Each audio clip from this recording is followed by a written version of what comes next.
Сәлем достар. Бүгін менің денсаулыққа 365 күн атты челленджімнің 19-шы күні.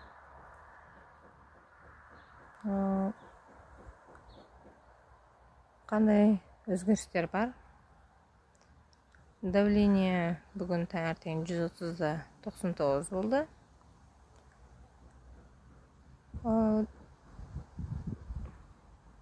Менің байқағаным, негізі майонез және кетчупты, бүйректе тұз көп мөлшерде болғандықтан жеуге болмайды екен. Давлениені көтеріп жібереді екен. Және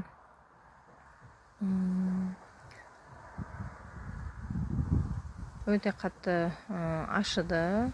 Себебімен тұзды, сол кетчуп майонез қосылған дөнер жасап, бірнеше күн қатарынан балаларға жасаған едім. Және сол өте қатты әсер етіп кетті. Бүйрек ашыды бірнеше күн қатарынан. Және мен тарыны, 7 қасық тарыны суға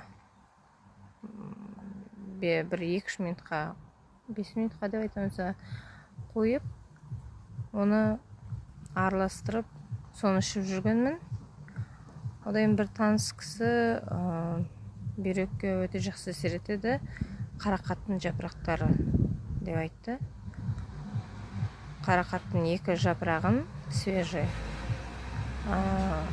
шайып жеріп, ыстық суға бақтырып қойып барып ішсе, өзім ішіп көрдім, жақсы әсер етеді екен.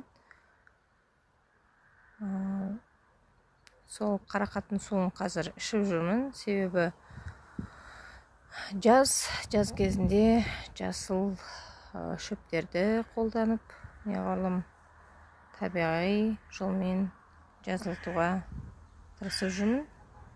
Өздеріңіз білетіндей, мен өзімнің денсаулығымды зерттеп, өзім бақылап,